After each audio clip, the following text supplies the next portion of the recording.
আমি মনে হয় মোটা হয়ে ফেটে গেলেও ডাইটিং আমার দ্বারাই হবে না। তো সকালে ভাবলাম একটা ডিম সিদ্ধ খেয়ে ডাইটিং করবো, শুধু ডিম সিদ্ধ খেয়ে থাকবো, বাট পেটের মধ্যে সব পশু জিম করতে লেগেছিলো। তো আমি এখন চিড়ের পোলাও করতে বসেছি।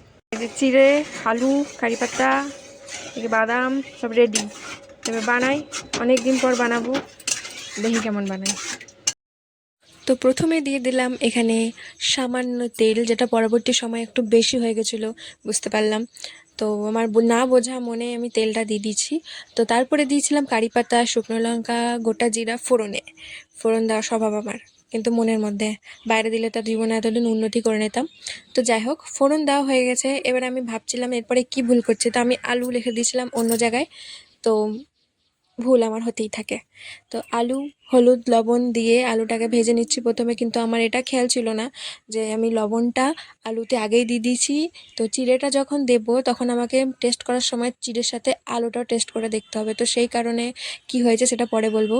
তো এখানে চিড়ে ভিজানো আমার হয়ে গেছিলো, চিড়ে ধোয়া কমপ্লিট। তো এখানে বাদাম দিতে আমি ভুলে গেছি। সেই ভুল করে করে আমি রান্না করি।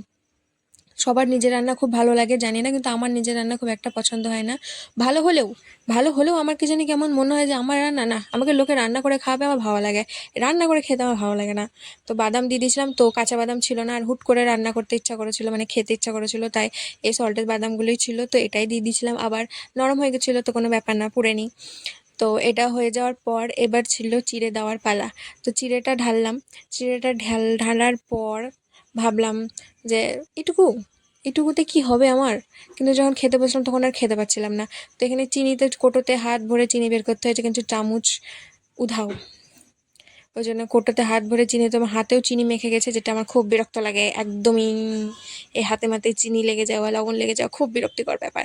তো সবই আন্দাজে ঢিল মেরে দিয়েছি, কারণ বহু দিন পর আমি চিড়ের পোলাও করছি, তো কোনো আইডিয়া নাই আমার কিছুই। তো যেহেতু রান্না টুকটাক করি, তো সেই আইডিয়া অনুযায়ী আমি সব দিয়েছি। তো তারপরে চেক করছিলাম যে কোনো সুগন্ধি টুগন্ধি আসছে নাকি, তো দেখলাম না, কোনো গন্ধই আসছে না। তো যাই হোক, এই যে ফাইনালি রেডি হয়ে গেছে আমার চিড়ের পোলাও। তো এবার টেস্ট করার পালা। তো খেলাম যখন প্রথমে, তো প্রথম বাইটটা বেশ ভালোই লাগলো, কিন্তু যে বলেছিলাম লবণ, পরে আবার আমি লবণ দিয়েছিলাম শুধু চিড়া মুখে টেস্ট করে। তো লবণটা একটু বেশি হয়ে গেছে। মানে বলি না, আমার রান্না, আমার কিছু না কিছু ভুল না হলে আমার রান্না কমপ্লিট হয় না। কিন্তু এমনি এত ভালো হয়েছে যে হাত কামড়ে খেয়ে নেবো। এটা কবে যে বলবো সেটাই ভাবছি। তো যাই হোক, এই ভিডিও পাওয়ার জন্য লাইক করে